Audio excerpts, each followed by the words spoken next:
ప్రశ్నలకి మౌనం, మరికొన్ని క్వశ్చన్స్ కి నాకు తెలియదు అనే సమాధానం తప్ప సిట్ విచారణలో తేలిందేం లేదు.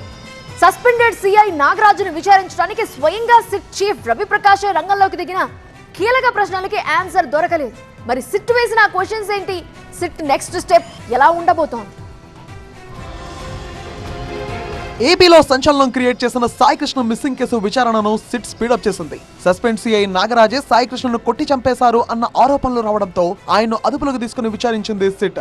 రాష్ట్రంలో పొలిటికల్ గాను ప్రకంపనలు క్రియేట్ చేస్తున్న కేసు కావడంతో స్వయంగా సిట్ చీఫ్ రవి ప్రకాష్ రంగంలోకి దిగారు. సేకరించిన ఆధారాలు, పదే పదే వినిపిస్తున్న ఆరోపణలను దృష్టిలో ఉంచుకొని నాగరాజును ప్రశ్నించారు. విజయవాడ కమాండ్ కంట్రోల్ రూమ్ లో సుమారు 6 గంటల పాటు విచారణ జరిగింది. నాగరాజుపై పదుల సంఖ్యలో ప్రశ్నలు సంధించారు సిట్ అధికారులు. సాయి కృష్ణను ఎప్పుడు అరెస్ట్ చేశారు? ఎందుకు అరెస్ట్ చేశారు? సాయి కృష్ణను టాస్క్ ఫోర్స్ వాళ్ళు ఎప్పుడు అప్పగించారు? ఎవరి ప్రోద్బలంతో అయినా సాయి కృష్ణను అరెస్ట్ చేశారా?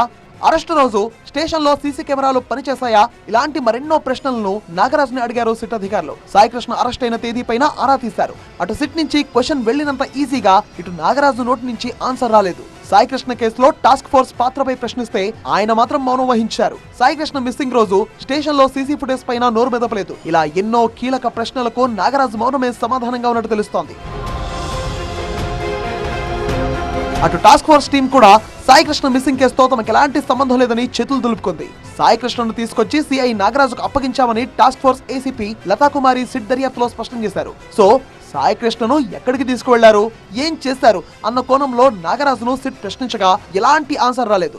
మొత్తంగా సిట్ క్వశ్చన్స్ ఇంకా క్వశ్చన్స్ గానే ఉన్నాయి. నాగరాజు నుంచి ఎలాంటి సమాధానం రాలేదు. సో సిట్ నెక్స్ట్ స్టెప్ ఏంటి, కేసులో ఎలా ముందుకెళ్లబోతోంది అన్నదే ఇప్పుడు హాట్ టాపిక్.